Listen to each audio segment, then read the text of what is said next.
L'une des phrases que j'aime souvent dire au sujet de l'Afrique est que l'Afrique est comme une dame qui mendie, qui est pourtant assise sur une chaise en or. Le paradoxe de notre continent, c'est que c'est le continent le plus riche en termes de ressources naturelles, de potentiel d'enrichissement.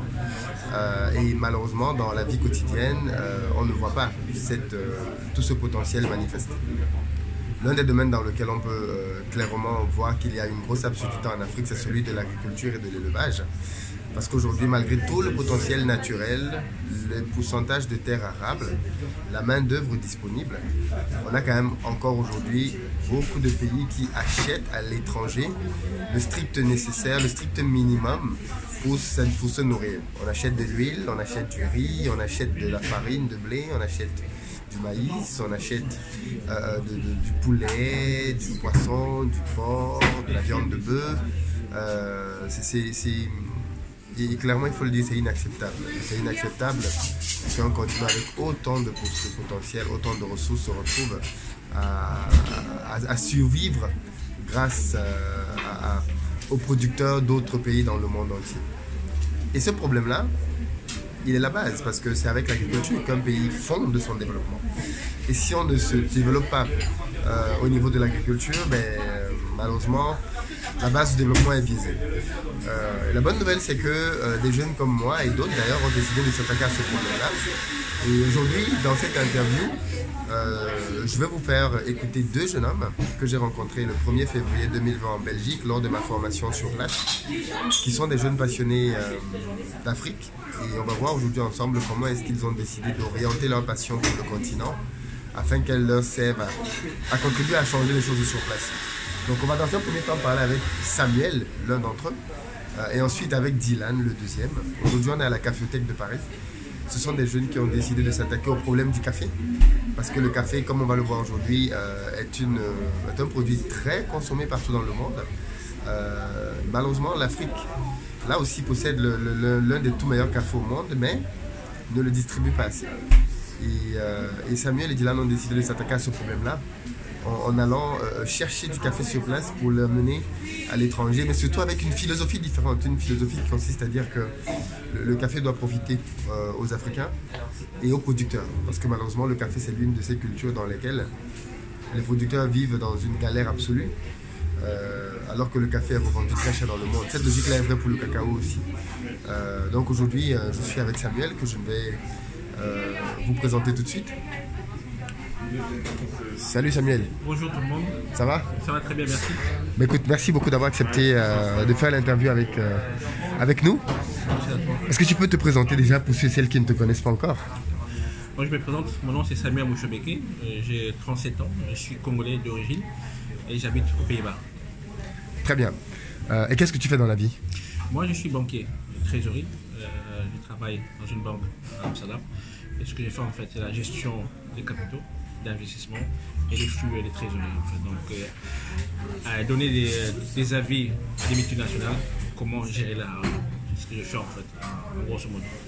D'accord, donc tu aides les multinationales à mieux gérer leur argent. Voilà, ils ont un mot qu'ils aiment bien utiliser, optimaliser leur trésorerie. Optimiser, donc ouais, ils font... J'ai failli dire de l'évasion fiscale. Pas forcément, mais optimiser la trésorerie, tout le monde a compris. Voilà. Ok. Et en parallèle de ça, tu fais des choses pour le continent. Tout à fait. Qu'est-ce que tu fais? En fait, en 2017, j'ai lancé Oasi Trading, qui est en fait une compagnie d'import-export. Et le but, c'était d'importer et d'exporter du cacao et du café d'origine d'Afrique. Avec une philosophie plus dans le sens que je trouve qu'il est inacceptable que nous, en tant qu'Africains, que nous exportons notre matière première et que nous en bénéficions de moins. Quand vous regardez la chaîne de production, que ce soit du café ou bien du cacao, les producteurs de ces deux matières premières sont les personnes qui gagnent le moins dans la chaîne de production. Et je trouve ça inacceptable. Et c'est pour ça que j'avais lancé en fait Oasi Trading pour importer les meilleures graines de café et de cacao en Afrique et les distribuer ici en Europe, en faisant en sorte que les plus grands bénéficiaires de tout ça soient les agriculteurs et les producteurs. Mais pourquoi tu as eu besoin de faire ça? Pourquoi ce besoin de faire quelque chose pour ton continent, pour l'Afrique? Je veux dire, beaucoup de jeunes dans la diaspora qui ont un boulot en plus, banquier, ils se contentent de ce qu'ils font au boulot. Pourquoi ce besoin de ton côté de faire quelque chose pour l'Afrique? Mais vous savez, quand vous grandissez, je ne sais pas, moi personnellement j'ai des enfants. L'envie de laisser un héritage à mes enfants était très important. Et étant donné que je n'ai pas vraiment grandi en Afrique, vers 2013, je suis retourné au Congo après 20 ans. Je viens d'originalement de Bukavu, à l'est du Congo. J'ai visité ma famille là-bas et j'ai voyé comment la souffrance était au quotidien. Et c'est quelque chose qui m'a frappé à la réalité et voir comment est-ce que, étant en Europe, nous avons beaucoup de qualité, mais par contre les gens qui étaient dans la souffrance vivaient mieux que nous, pas côté matériel, ils avaient une joie de vivre mieux que nous. Tout à fait. Et ça m'a donné à réfléchir. En fait, je me suis dit, ok, étant donné ma position, qu'est-ce que je peux faire pour amener une pierre au développement de l'Afrique? Je suis conscient que c'est seulement les Africains qui peuvent aider l'Afrique. Et en tant qu'Africain, j'ai une responsabilité au développement de mon continent. Ça, c'est ma philosophie. Ça, c'est pas tout le monde, mais c'est la mienne. En tant qu'Africain, tu es obligé d'amener ta pierre au développement du continent. Et ça m'a fait réfléchir. Et quand je suis arrivé à Goma, j'ai visité certains terrains et certains agriculteurs. Et leur besoin était de pouvoir vendre leur café. Et ce qui est étrange dans le café, en fait, j'ai découvert le café, c'est pas en Afrique, c'est à Hawaï. Oh, merci. Merci. Moi, c'est à Hawaï que j'ai découvert le café, à Kona. Ça, c'était mon premier contact avec le café. Et quand j'étais là-bas, ma famille en fait m'a demandé est-ce qu'il est possible de nous trouver des acheteurs qui peuvent acheter notre café. Donc vers 2013, je suis revenu ici, j'ai continué à faire mes études, étudier le business de café. J'ai eu la chance, j'habite aux Pays-Bas, c'est un très grand pays exportateur de café. Donc j'ai pris contact avec certaines personnes et certaines compagnies pour leur demander ok, comment est-ce que vous importez, comment est-ce que le business du café fonctionne. J'ai eu aussi la chance, les gens m'ont guidé, m'ont montré, voilà, si tu veux importer du café, voilà où il faut faire attention, voilà comment ça fonctionne. Donc en 2016, je suis retourné au Congo en fait pour établir une compagnie d'exportation au pays. Une fois que j'avais mis la situation et la société en place, je suis revenu pour commencer à importer en fait du café. Donc j'ai premièrement commencé avec le Congo. J'ai importé du café de Kivu vers le Pays. D'accord, ok. Voilà comment ton activité a lancé. Voilà. Tu me permets de te poser une question tout de suite très importante. Si quelqu'un veut faire la même chose, si quelqu'un veut se lancer dans le business du café, étape par étape, qu'est-ce qu'il doit faire? La première chose qu'il doit faire, c'est connaître les difficultés que je trouve dans ce domaine. La transparence dans le café, c'est quelque chose que je trouve moi personnellement très important. Donc si quelqu'un veut se lancer, je lui conseillerais de choisir le pays d'origine où il souhaiterait importer le café et de trouver des très bons agriculteurs avec qui il peut travailler. Ce qui est très important dans le café, c'est la confiance et la traçabilité de tes graines de café. Surtout si tu as une philosophie comme la mienne, dépendant de ta philosophie. Donc c'est trouver des personnes qui peuvent te livrer des graines de café et une quantité en consistance. Ce que tu ne veux pas, c'est de vendre des cafés de goûts différents à chaque période. À chaque saison, oui. Voilà. Donc trouver des fournisseurs, des bonnes graines. Ce que je conseille toujours, c'est de faire le test de score en Afrique.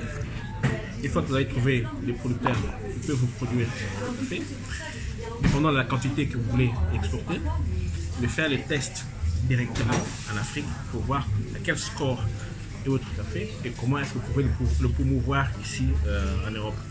Mais ce qu'il faut savoir aussi dans le café, c'est que le traitement du café est différent par sorte et par région. Par exemple, vous avez des cafés qui est traité naturellement, vous avez des cafés qui est demi-lavé et vous avez des cafés aussi qui est lavé. Dépendant du pays où vous êtes basé en Europe, chaque pays a des goûts différents.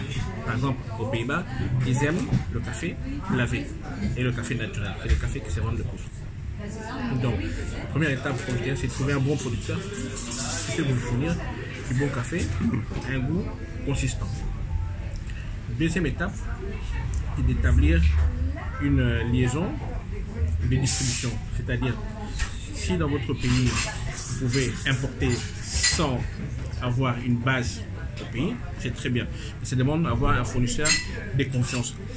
La chance que nous avons au Congo, c'est que nous avons une base là-bas. Donc, si je veux exporter du café au Congo, je passerai par Oasis Trading Congo, qui va importer à Oasis Trading aux Pays-Bas. Donc si vous n'êtes pas obligé d'être installé dans le pays d'origine, il faut trouver quelqu'un de confiance qui peut vous fournir la marchandise sans avoir de problèmes financiers ou bien des problèmes de transaction. Parce que ça aussi, ça pose problème aussi, très souvent. Une fois que vous avez établi cela, la deuxième serait de trouver des acheteurs. Si vous avez des acheteurs, c'est très bien. Si vous n'en avez pas, vous pouvez vous-même torréfier le café et le vendre aux particuliers. C'est un processus que je ne conseillerais pas au début. Il serait mieux de commencer à faire la vente au café vert et par après comprendre le système. C'est ça aussi, c'est compliqué.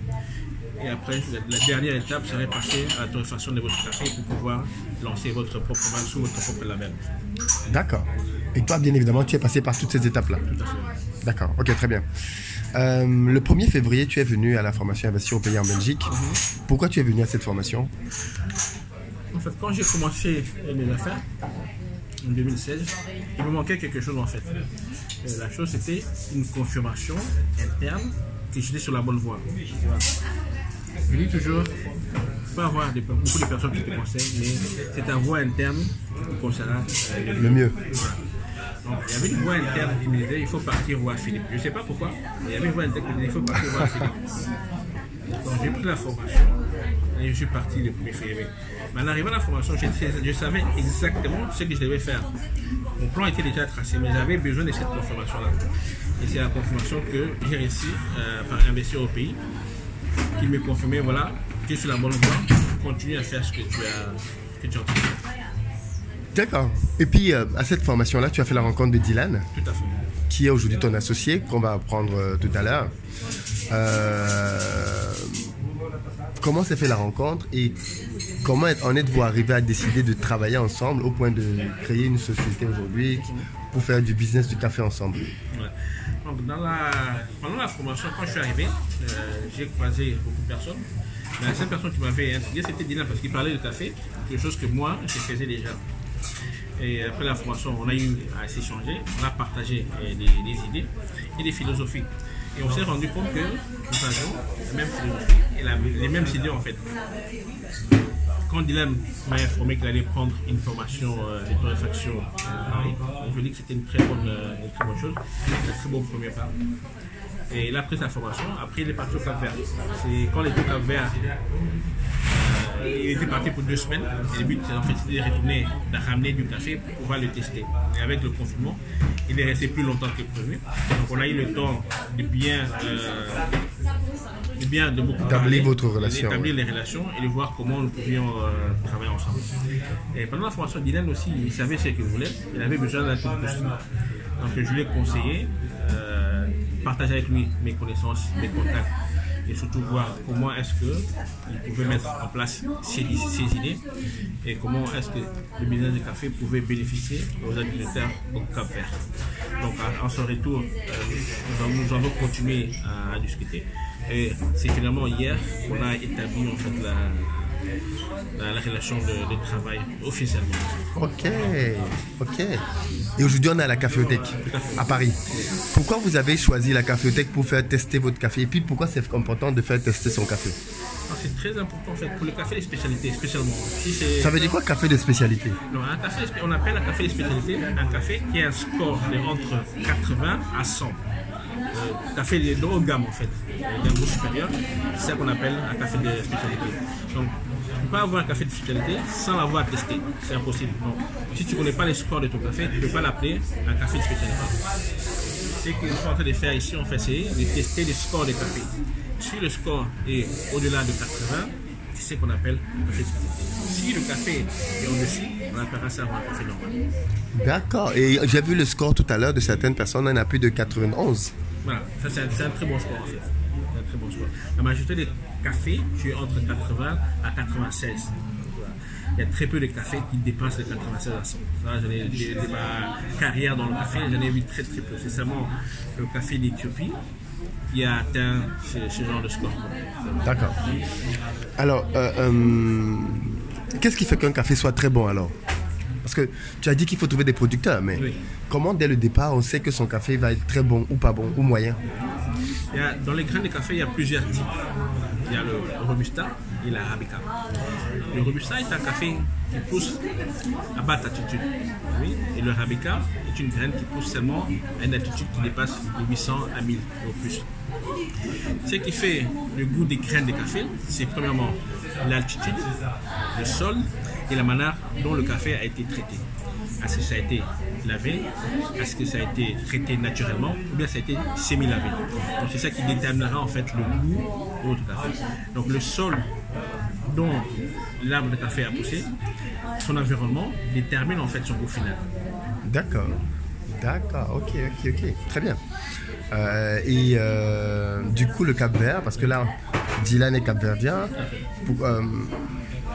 Qu'est-ce qui fait que le café du Cap-Vert a une très bonne réputation? Le fait qu'il est cultivé en montagne, peut-être? Non, c'est le volcan. Ah, le volcan. Si tu veux avoir le meilleur café, c'est un secret, je vous dis, hein, le meilleur café, c'est le café qui pousse dans les pays volcaniques. Ah. Parce que les volcans amènent beaucoup d'éléments essentiels à la graine de café. En fait. Donc les pays volcaniques sont les pays qui détiennent les meilleurs cafés au monde. Ah oui, d'accord. Ok.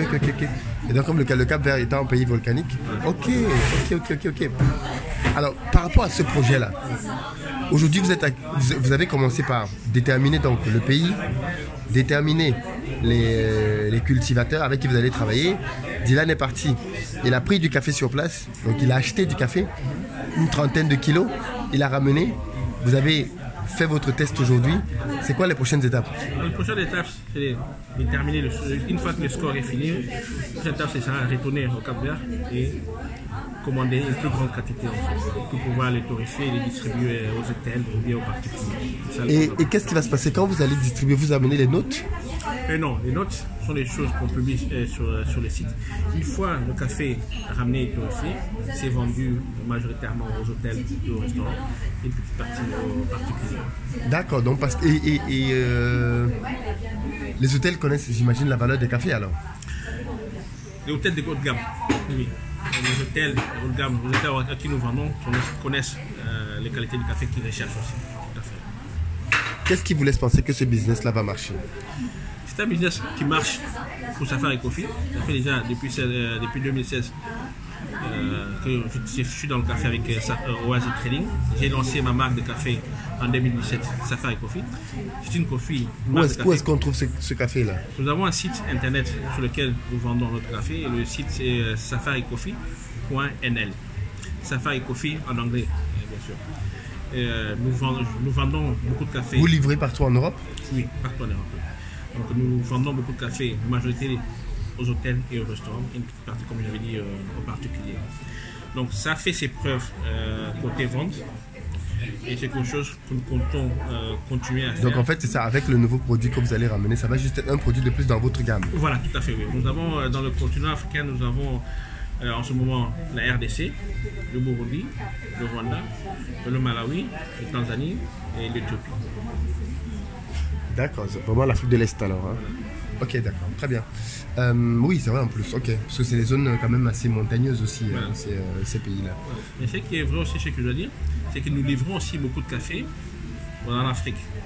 Ah oui? Tout à fait. Mon plus grand client est basé en Afrique, au Burkina Faso. C'est bizarre parce que moi on a l'impression que les Africains ne consomment pas de café. Non, c'est faux. Le plus grand consommateur de café en Afrique, c'est l'Algérie. Après le Maroc et la Tunisie, ça c'est vraiment des grands consommateurs. Le Sénégal consomme beaucoup de café aussi.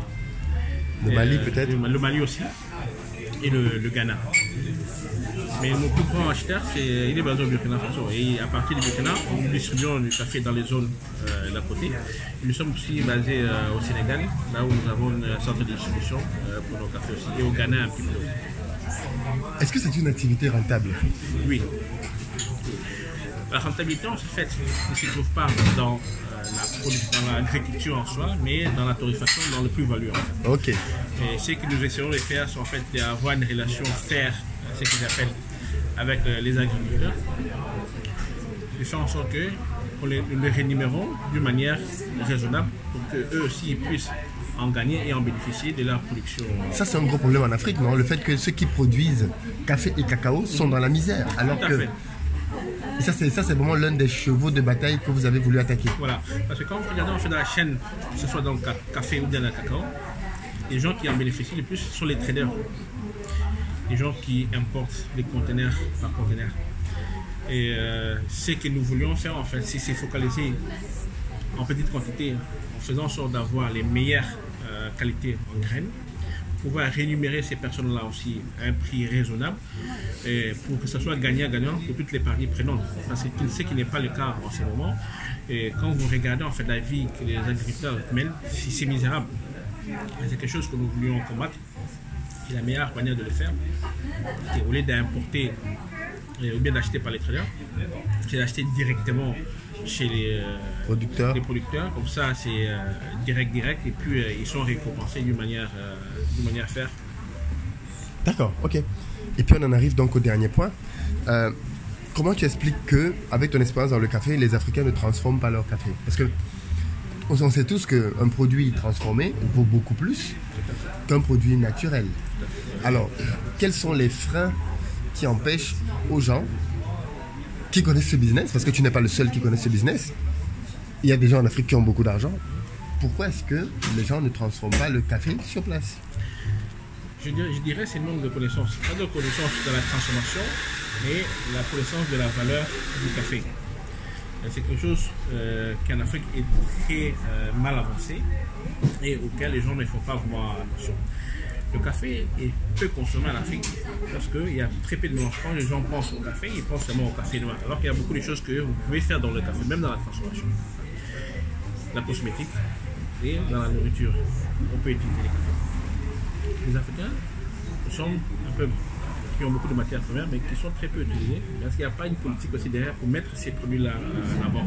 C'est un point aussi auquel nous voulons attaquer en mettant en place une caféothèque à Goma, en RDC, pour pouvoir vendre nos cafés purifiés et pour la consommation et pour aider aussi la population locale à plus consommer le café. Donc, je pense que c'est plus un problème de connaissance et de mise à l'avant de nos propres produits. Je pense qu'il doit y avoir une politique derrière pour conscientiser les Africains à consommer leurs propres produits et à transformer leurs propres produits localement pour pouvoir les utiliser. Parce que tu ne peux pas imaginer que le café soit importé ici, torréfié, puis renvoyé en Afrique pour pouvoir être vendu. Ça n'a pas de sens. Mais tu sais, ici, l'Europe aussi a des lois de taxation. Tout à fait. Qui ne favorisent pas l'exportation du café transformé. Il faut le savoir. La plupart des matières premières entrent en Europe sans payer de taxes, quand elles sont à l'état des matières premières. Et donc ça veut dire que quelqu'un qui est ici en Europe, comme toi aux Pays-Bas, tu peux faire rentrer les graines de café, enfin le café vert, le café cueilli, sans payer de taxes dessus. Par contre, si tu le transformes, tu payes beaucoup plus. Pourquoi? C'est une politique de protection. Hein. C'est ça. Par exemple, quand je ramène les cafés verts au Pays-Bas, j'ai payé entre 6 à 8% de taxes sur la totalité de la facture. Mais par contre, si je devais ramener du café déjà torréfié, il sera dans le 21 à 23%, ce qui est absurde. Mais c'est une politique de protection. Ils protègent leur économie, ils ramènent des produits bruts, comme ça ils peuvent se transformer, mettre la plus-value dessus pour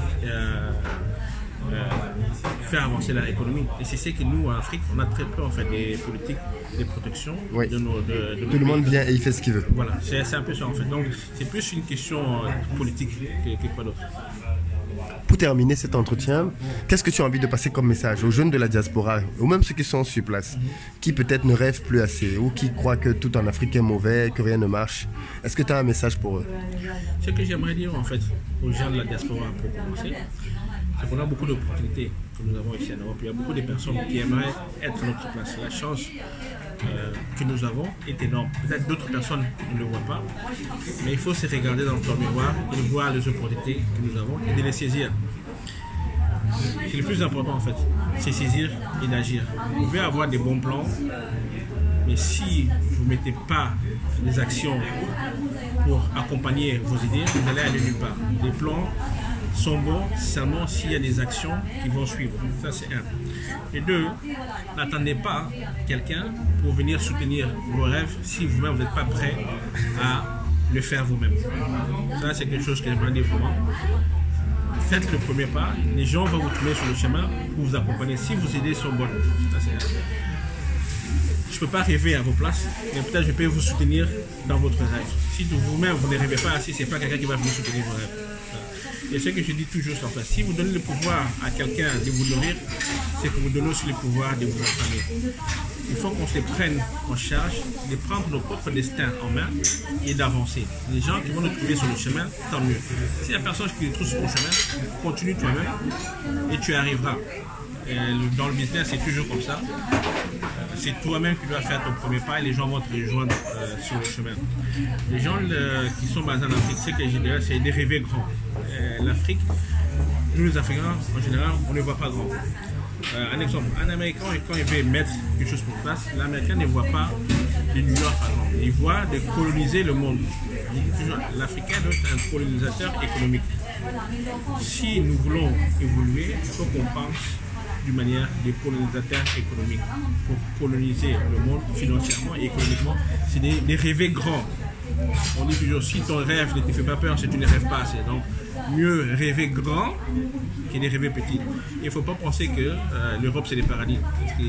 C'est ce que les gens pensent beaucoup. On a l'Afrique, on a 6 mines d'or et peu de gens voient, pour la simple raison, la pauvreté et l'espoir. Je pense que l'espoir est un mot qu'on ne devra pas prendre à la légère.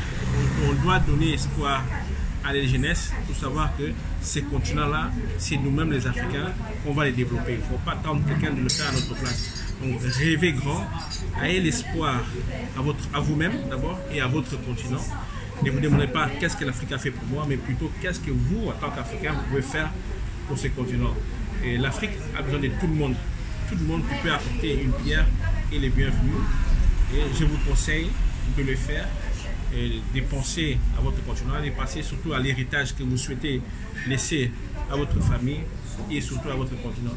Pour qu'un jour, si vous n'êtes plus là, on peut dire que voilà, un tel a fait ça pour tel pays ou pour le continent africain. Ça, c'est ça. Merci beaucoup. Merci beaucoup d'avoir pris le temps de nous répondre, de nous partager ta passion pour le café, mais aussi de donner quelques conseils sur comment procéder. Parce qu'on a l'habitude de dire que les Africains cachent. On s'est rencontré à une formation en Belgique. Est-ce que tu recommandes toi-même, tu fais de la formation en bourse, tu formes les gens pour se lancer dans la bourse, donc forcément tu crois à la formation, parce que ça c'est un problème que je constate dans notre communauté. Alors, de plus en plus de personnes réalisent l'importance, mais beaucoup de gens ne veulent pas se former, ils ne veulent pas investir en eux. Est-ce que tu rencontres le même problème de ton côté? Oui. Mais ils veulent les résultats. Voilà. Prenons un exemple très simple en fait. Pendant le krach boursier de 2020, en mars, j'ai envoyé un message à tous mes amis pour leur dire voilà, ce que j'avais fait, je leur avais dit à quel point acheter, les valeurs achetées, là où il fallait faire attention. Mais de toutes les personnes à qui j'ai envoyé le message, tu sais combien ont investi? Non. Zéro. Et c'est par après qui vient te dire ah ouais, j'ai vu que la valeur avait monté, combien tu as gagné? Je dis mais toi tu n'as pas investi? Il dit non. Je dis mais pourquoi? Oh non, c'est pas pour moi, j'avais peur. Il dit non.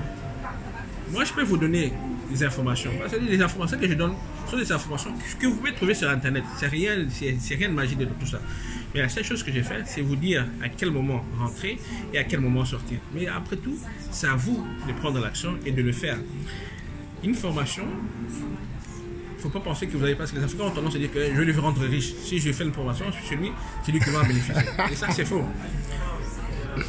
Vous n'êtes pas la formation pour moi ou bien pour Philippe. C'est vous-même pour que vous venez. Donc, si vous êtes prêt à investir dans vous-même, c'est bien. Mais si vous pensez qu'en prenant une formation chez quelqu'un, c'est que vous le rendrez riche ou bien vous donnez l'argent, c'est que vous vous trompez. La première personne à qui vous devez penser quand vous prenez la formation, c'est vous. Qu'êtes-vous prêt à faire pour votre futur? Combien êtes-vous prêt à investir dans vous-même? Parce que vous ne pouvez pas attendre de bons résultats si vous n'êtes pas prêt à investir dans vous-même. Donc, la première personne à qui vous devez penser, c'est vous. Et les formations, c'est quelque chose que je conseillerais à tout le monde. J'ai perdu beaucoup de temps dans le café ou bien en bourse pour la simple raison que je n'avais pas quelqu'un pour me guider. C'est quand même plus tard que j'ai eu des personnes qui ont pu me montrer le chemin. Mais ça fait depuis 1999 que j'ai investi en bourse et depuis 2016 que je suis dans le café. Le temps que ça m'a pris, ça aurait pu aller plus vite s'il y avait quelqu'un qui m'avait montré le chemin. Donc les formations, je les recommande si vous êtes prêt à investir dans vous-même. Et ne pensez pas que c'est l'argent que vous donnez à quelqu'un pour que lui devienne riche ou bien que lui qui en profite. Parce que la seule personne qui en profite dans tout ça, c'est vous. C'est vous. Donc si vous êtes prêt à investir dans vous-même, faites-le. Car il n'y a personne qui va investir dans vous. Si vous-même, vous n'êtes pas prêt à investir dans vous-même. Bien sûr. Merci beaucoup Samuel. Je vous souhaite beaucoup de succès dans cette aventure du café. Je crois qu'on va faire une interview pour Dylan en parallèle. Donc cette vidéo aura une deuxième partie avec Dylan, l'associé de Samuel, pour qu'il nous partage aussi son point de vue. Parce que du coup, Dylan, lui, il a une expérience différente. Il est novice dedans. Mais justement, il va nous apporter son œil à lui. Lui s'est formé ici à la caféothèque. Voilà, il y a beaucoup de choses à faire encore dans le business du café. Il y a de la place pour énormément de personnes. Il ne faut pas croire que... Regarde, et dans beaucoup de pays en Afrique, il y a du potentiel pour faire le café. Ce qui je dois le dire aussi, c'est que on dit souvent que les Africains ne travaillent pas ensemble. Et ça, c'est faux. Selon mon expérience, c'est faux. Il y a beaucoup d'Africains qui travaillent ensemble. Et l'exemple est là, moi et Dylan, nous travaillons ensemble et on s'entraide. Chacun a sa position, chacun connaît sa position et chacun connaît la valeur qu'il apporte dans le business. Et ça aussi, c'est quelque chose que j'aimerais encourager aux jeunes et aux gens de s'associer pour travailler. Parce que sinon, Dylan allait faire les choses de son côté. Il allait mettre 10 ans. Et de moi, de mon côté aussi, quoi, tu vois. Chacun apporte sa valeur dans l'association. C'est quelque chose que je conseille fortement. Au lieu de rester dans votre coin à tout deviner, cherchez quelqu'un avec qui vous pouvez travailler, avec qui vous partagez les mêmes idées, qui vous supplémente d'une manière ou d'une autre, et associez-vous. N'ayez pas peur de ce qui peut m'arriver. Bien sûr, il y a des choses qui peuvent bien se passer comme mal, mais le plus important, c'est le respect que vous avez l'un envers l'autre et surtout la vision et l'idée que vous avez. Donc, associez-vous, n'ayez pas peur de vous associer avec des gens. C'est quelque chose que je recommande fortement. J'ai une bonne expérience dans ça. Et pour les gens qui veulent investir en Afrique, c'est quelque chose que je conseille parce que les gens disent toujours j'ai peur en Afrique. Il y a des gens qui ne sont pas bien et tout ça. Moi, personnellement, je n'ai pas eu cette expérience. Les choses se sont toujours bien passées. Espérons que ça va continuer de cette manière. Mais voilà, investissez en vous-même et dans votre continuité. Il n'y a pas quelqu'un qui va le faire avec vous. Très belle fin. Je pense qu'après ça, si quelqu'un ne se lance pas, tu ne peux pas faire plus pour lui. Tu lui as dit, tu lui as partagé ton expérience, tu lui as expliqué la différence. Merci beaucoup Samuel. Merci à toi. Et j'espère qu'on se reverra à Bruxelles avant la fin d'année pour une autre formation. Merci vraiment. À bientôt. Voilà. Donc là, on vient d'échanger avec Samuel, vous l'avez entendu. Hein. Le business du café, c'est un business qui a énormément de potentiel. Dans beaucoup de pays en Afrique, on fait du café. Congo, Cameroun, Centrafrique, bref, il y a beaucoup de potentiel pour faire du café là-bas. Lancez-vous. Côte d'Ivoire, vous n'avez pas besoin de millions pour pouvoir vous lancer là-dedans. On va en parler peut-être avec Dylan aussi. C'est les fonds qu'il a eu besoin de mobiliser pour se lancer. Et vous serez surpris peut-être des montants. Mais formez-vous, lancez-vous et devenons des acteurs de changement. Pas, comme j'ai bien dit, des activistes sur les réseaux sociaux.